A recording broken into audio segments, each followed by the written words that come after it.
This vacation home is exclusively for my parents. I won't let your parents use it."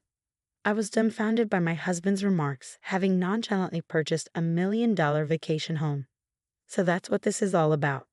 Having learned his motives, I reached the end of my tether. "Fine, but you're going to regret this, you know." "I won't. Don't ever show your face to me again," Robert said, crossing his arms with a smug grin on his face. "If that's how it is, then I won't hold back.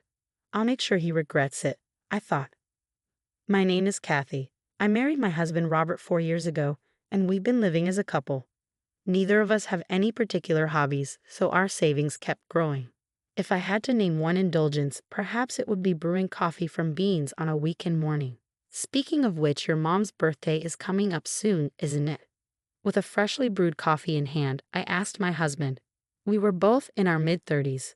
Robert's parents turned 60 this year, a year ahead of my parents. "How about we give them a spa retreat as a gift for their birthdays? It'd be a nice memory, don't you think?" "A good idea, right?" When I suggested this, my husband agreed. "That might be a good idea. I'll ask my parents if they want anything specific. If not, we'll give them the spa retreat.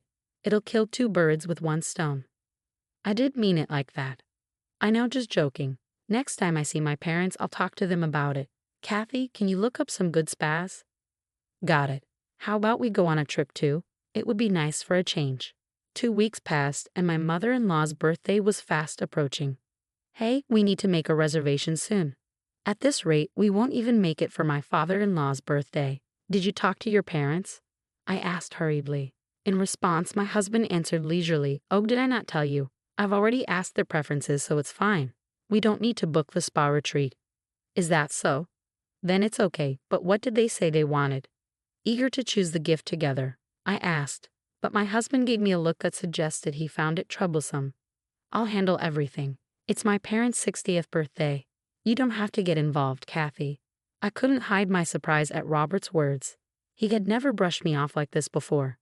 "That's not a nice way to say it," I said, getting emotional. "Why won't you tell me? We've always chosen gifts together." Every year, we had decided on gifts for each other's parents together. So why suddenly, at a significant milestone like their 60th birthday, would he say something like this? I didn't understand my husband's thinking and was frustrated. I don't like to boast, but I'm generally a mild-mannered person. I rarely raise my voice, but my husband wouldn't change his mind. In the end, Robert wouldn't tell me what his parents wanted. Since then, there's been an uncomfortable atmosphere between us, and we only communicate about necessary matters.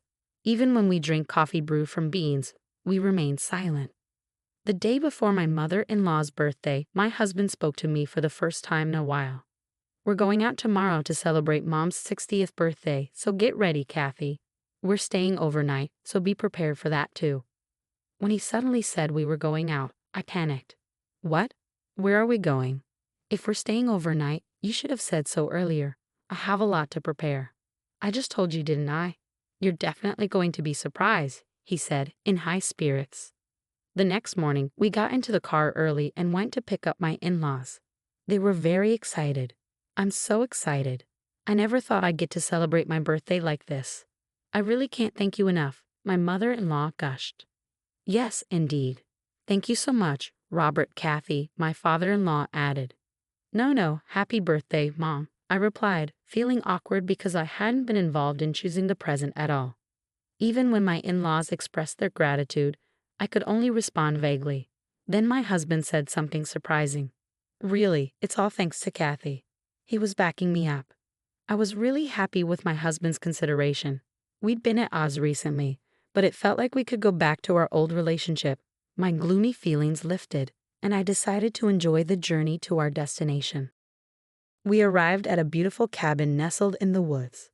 The entrance was spacious, and the living room had floor-to-ceiling windows, making it quite attractive. The cabin was surrounded by trees, giving it a harmonious feel with nature. There were 3 bedrooms and even a hot tub in the bathroom. "We're staying here. It's so lovely." I excitedly talked to my husband and apologized for my previous attitude. I never thought Robert would choose a place like this. I don't think I could have found such a wonderful place. Leaving it to Robert was the right decision. "I'm sorry I've been so irritable lately." My excitement skyrocketed at the sight of the beautiful cabin. Then he blurted out something unexpected. "It's no biggie. If I were alone, I wouldn't have been able to buy such a cabin. It's because of Kathy that I was able to buy it." What? Suddenly, I was at a loss for words. What was he talking about? As my head filled with questions, my in-laws joined the conversation. "Thank you so much, Kathy. We never thought we'd get such a beautiful cabin," my mother-in-law said. "We were thinking about setting up a new home when we turned 60 and even considered living together. But remember, we decided not to live together, right? So we thought, we'd love a cabin, and we talked to Robert about it. From the beginning of our marriage, it's true that I declined the offer to live together. I wanted to enjoy our life as a couple, and my in-laws were still in good health. So I thought it was too early for us to live together. Robert agreed with my thoughts, and we decided to live together when my in-laws began to have difficulty with their lives. But I never expected them to ask for a new home as a present for their 60th birthday, especially a cabin. That was going too far. Trying to control my rising panic, I asked my husband, "Robert, this is a joke, right? There's no way we could afford to buy such a lovely cabin. What's the point in springing a surprise on me? It's mother-in-law's birthday. The surprise should be for her. It's not a joke. This is a genuine cabin that we bought." What? Upon hearing my husband's reply, everything went dark before my eyes. While I was in a state of shock, he continued, "Man, it really saved us. They said I couldn't get a mortgage on my own income. It was a good decision to get a joint mortgage." "Hold on a minute. I didn't hear anything about this," I exclaimed. "I just told you," he replied nonchalantly. "And it's not a bad thing for you, Kathy, is it? You just said it was a lovely cabin. It's ours. That's not the issue, is it? How much did this vacation home cost?"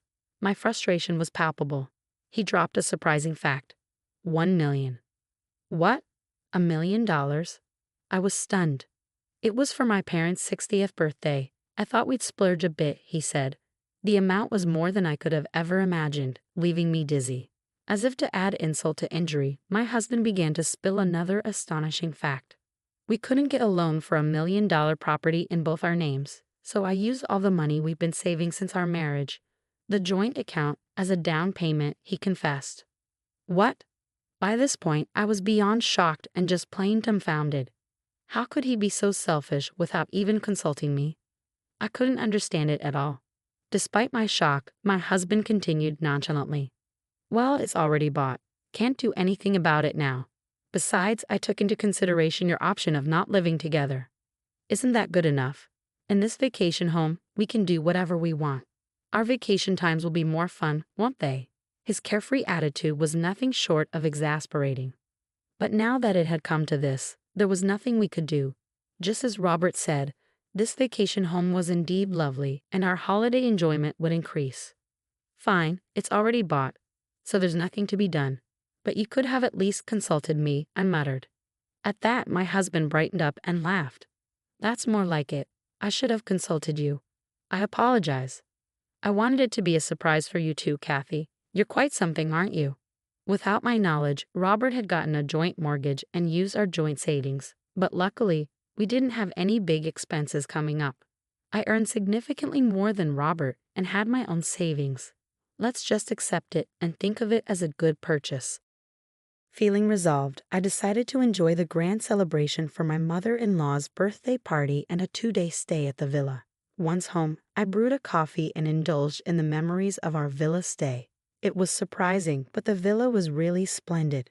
It had a wood-burning stove in the living room, which would be enjoyable in winter.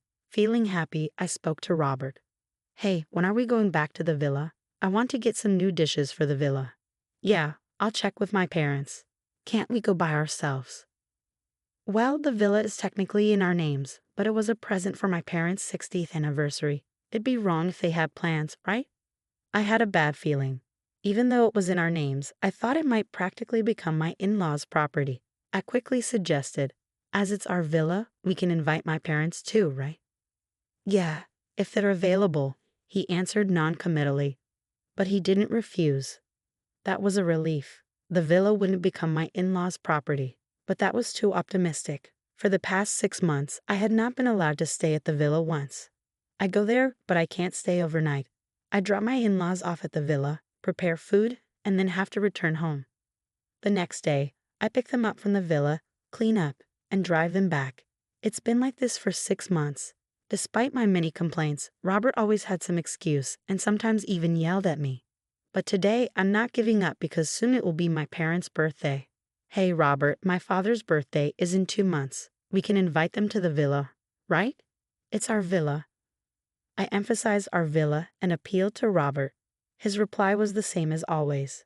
If my parents don't have plans. That again, it's always the same. We haven't stayed at the villa once in the 6 months since we bought it. It's always your parents who get priority. It's our villa, we should be the priority. Plus, I'm also paying the mortgage and the down payment. My parents should be able to stay too. Today, I'm not backing down. I put my foot down more than usual. Robert frowned and replied, "Shut up. That vacation house is for my parents only. I won't let your parents use it." I suppose that was part of your plan all along, wasn't it?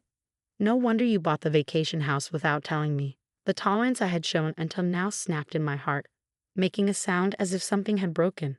I'll never forgive you. Don't think you can get away with such selfish behavior. I proposed the following to my husband. Fine, if that's how it is, I won't hold back any longer. Let's get a divorce. What the hell? You're such a petty woman. Well, whatever. I'm quite appreciated by my parents for buying that vacation home, and I'm sure my mom would do the housework. I won't get in trouble at all without you. Of course, if we're getting a divorce, I won't let you use that vacation house. Still okay with you? My husband had a triumphant look on his face, crossing his arms with satisfaction. I felt pathetic for falling for such a man's smooth talk, but it's too late to regret it now. All that's left is to get my revenge. I lowered my voice and put pressure on my husband. You sure you're not going to regret this? Like hell I will. Fine, it's settled then. Don't ever show up in front of me again. The next day, I filed for divorce. It was accepted without issue, and I decided to head back to my parents' house. The call from Robert to my parents' house came a few months later. When I answered the phone, he was in a panic. Is that you, Kathy? What do you want? We have nothing left to talk about, I replied coldly. In response, he shouted frantically, I tried to call your cell phone. Why didn't you pick up? Some person claiming to be your lawyer came to my house today. Hey, this is something you asked for, right? Can you explain it properly to me? What don't you understand? It's exactly as the lawyer said. Since we're divorced, I don't intend to pay the mortgage. If you don't comply, I'm considering selling the vacation house. That's all. But that vacation house is in both our names. Even if we're divorced, it's only natural for you to keep paying the mortgage, right? He pleaded, sounding desperate. I calmly replied, despite being in both our names, I'm not allowed to use it, right? So why do I have to keep paying the mortgage? That's what doesn't make sense to me. But it's a shared property. You should be the one paying. This is going nowhere. That's why I asked a lawyer. If you're going to insist on your point of view, I'm hanging up. If there's anything else, please contact my lawyer. I don't have time to talk to this unreasonable man. I have my own business to take care of. Hold on. Wait up. I messed up. Let's use the vacation house alternately. Okay. That should be fine, right? You're saying keep paying the mortgage and I'll let you use it in turns. I have no attachments to that vacation house anymore. After all, I already bought a new one. Wait, what?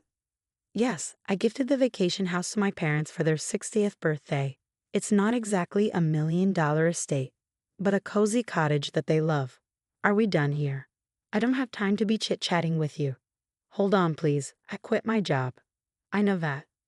What? How? It was probably my father who caused it. My father is an executive in a top-tier company. He has many acquaintances, presidents, and executives of other companies. Robert's company president was one of them. Angry at Robert's treatment toward me, my father must have talked to Robert's company president about it. The president expressed his anger, saying, "How can we have such a person in our company?" I don't know the details from there, but I had heard that Robert chose to resign on his own. I'm sure Robert's company president did something behind the scenes considering the future. Hey, help me out, Robert pleaded with a tear-choked voice. I started receiving contentious looks from my coworkers. I chose to quit. I found a new job, but the salary is less than before. I can't keep up with the mortgage payments on my home. Your father is the cause, right? Then isn't it his responsibility to continue paying the mortgage? He's so self-centered. How much further will he go to satisfy himself? I was at my limit with his selfish comments. Sure, my father might have caused you to quit your job, but the one who created the initial cause was you, Robert, wasn't it? Don't twist it to suit your narrative. You're the one who's wrong for touching our shared property because you wanted to look good to your parents. You've brought this on yourself. I didn't think it would turn out like this. You reap what you sow. I hope you suffer in the depths of mortgage hell, you selfish jerk. Wait, please. I heard his desperate cry, but I hung up the phone without waiting. In the months following, I negotiated through a lawyer and finally got out of the mortgage for that vacation house. In the end, Robert couldn't continue paying the mortgage on his own, and the vacation house seemed to be sold. Because the property's value had decreased, Robert had ended up in debt. Even his in-laws were flabbergasted, and he is reportedly living a ragged life in a cheap apartment now. His parents, too, are now the talk of the neighborhood for losing the vacation house they were always boasting about. On the other hand, I'm leading busy, fulfilling days as the vice president of my father's company. Now, the happiest times are when the three of us visit the vacation house on our days off and